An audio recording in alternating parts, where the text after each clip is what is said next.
יעלה ליוטיוב. יאללה, תעלה גם אותי. ליד. אוקיי. תגיד, אוסי מסוסיתא מחכה לכם עם הסוסיתא הישנה. אכפת לך? לא. לבוא? שלום. לכולם. הנה אוסי מסוסיתא. קוראים לי אוסי, אני עובדת פה. נכון שהגעת לאחד המקומות היותר יפים שיש בחיים האלה? בהחלט. אנשים לא יודעים את זה. הנה, תשמעו מה החבר הזה אמר, אני רק עכשיו ראיתי אותו. מקום. בואו אלינו, בואו אלינו. בואו אלינו, תראו איזה מרהיב פה, תסתכלו, תסתכלו. תעיף רגע מבט.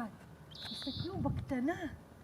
כמה יפה פה. חבל שאין ממש ראות טובה היום, כן, היום. אבל הנוף מדהים. אבל חוץ מהראות, תראה איזה מקסים פה, מהמם, ותראה את הסוסיתא שלנו, יושבת מחכה שיבואו לעשות איתה סלפי. אז חבר'ה, אני מחכה לכם בסוסיתא, תגיעו. צ'או.